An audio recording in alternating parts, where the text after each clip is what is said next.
Hey everyone, welcome back to my channel. Ask You I'm in LID. It's a channel where you can ask or vent anything from problematic situations to simple advice you need a second opinion on. Excuse me. You can ask or say any topic is up for discussion. This is a safe place. There's no judgment here.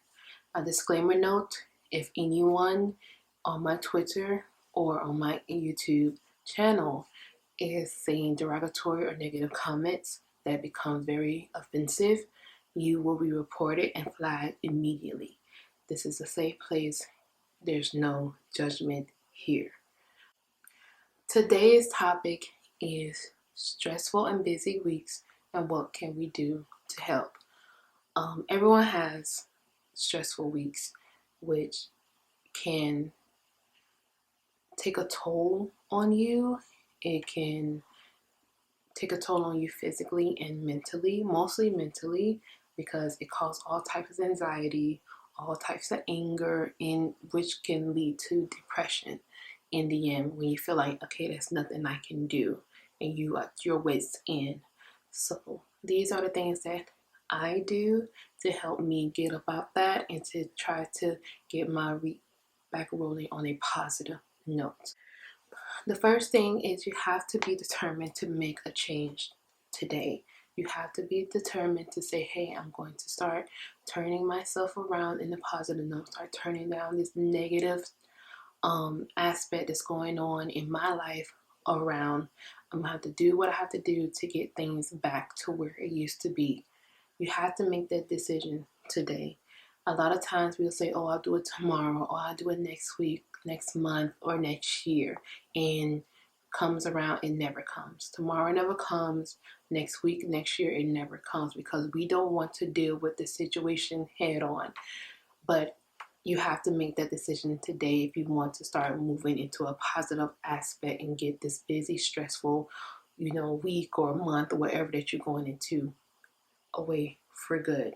It's not going to be easy and you're going to fail a couple of times, but if you constantly tell yourself that I'm going to do it today and you start doing it, you'll see it'll get easier and easier, and soon everything will be back on track.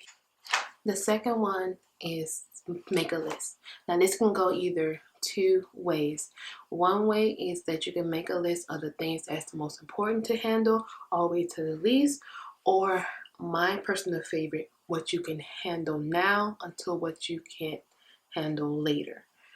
My reason that I like the second one better is because it kind of reminds me that I need to let the illusion of control.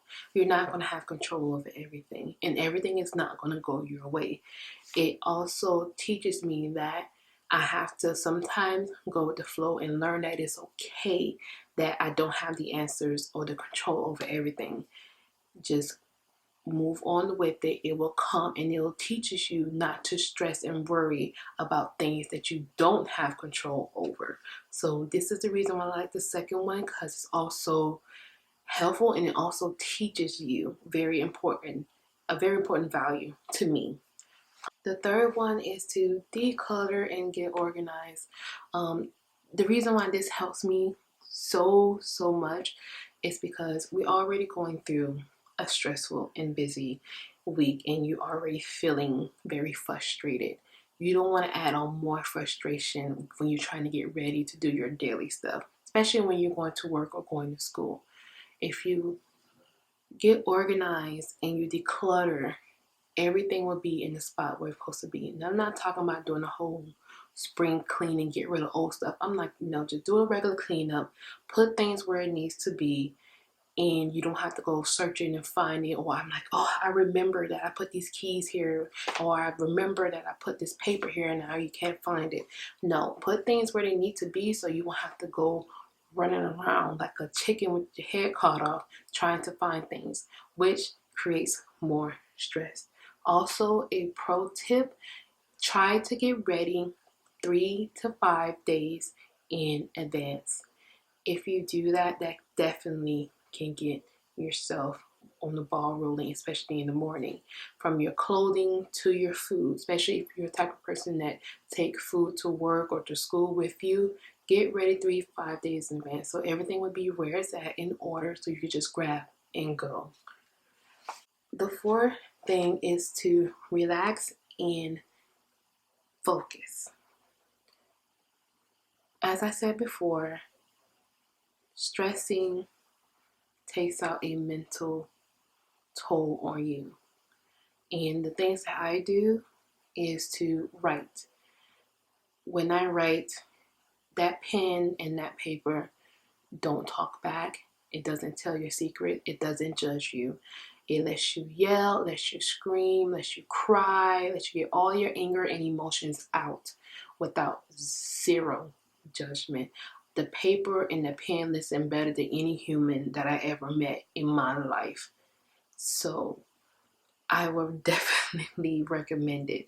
Writing, getting it all out. And sometimes when you do, you start to see that it's not as bad as you thought it was, or it's like you start to solve your own problems when you read over what you write.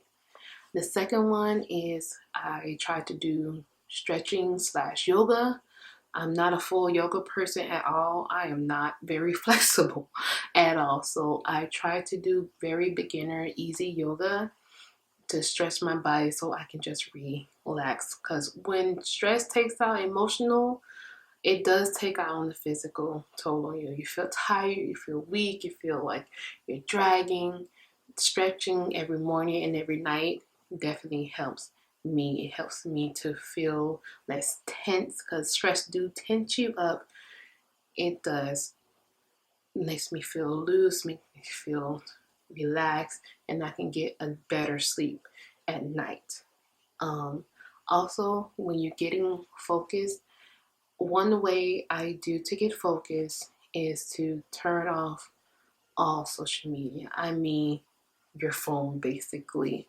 Your phone is such a big distraction because it's everything at your fingertips on one little device, and that can distract you from getting the stuff that you need to get done.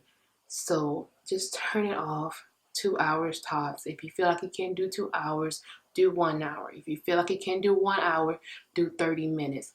Something to keep yourself focused on what you really need to deal with so you won't be distracted, because before you know it, we be on our phone, especially Instagram, and we're looking at all of this crazy memes and other stuff and other things that celebrities going through, and before you know it, it's hours and hours and pass by that you could have spent on doing something, getting yourself together. The fifth and final thing that I do, and I really stress this, is learning how to say no. It is 2019 and we're going to be in 2020 within 3 months. Learn how to say no. Your friends will still be your friends. Your family will still be your family. And your colleagues will still be your colleagues. If it doesn't concern of any type of importance to you, your work, your career, or anything in that between, learn how to say no, because it stops you and it's blocking you from reaching what you need to get to. You can't help another person if you're not together yourself.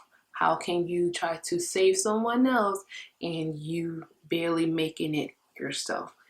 So learn how to say no. If a person doesn't understand you when you say, no, I can't do this, I have to focus on this, and they get upset, they get mad or anything, you cut that person off, because they need to realize that you're doing this to better yourself. And any friend, any family member, or any colleague would understand that, because we all, 9 out of 10, go through somewhat similar of the same thing.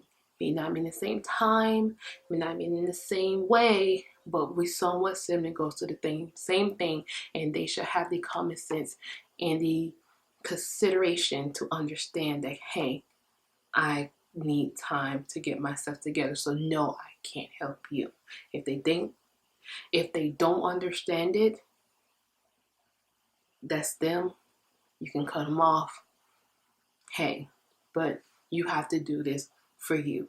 Learn how to say no. It's such a simple but such a powerful, powerful word.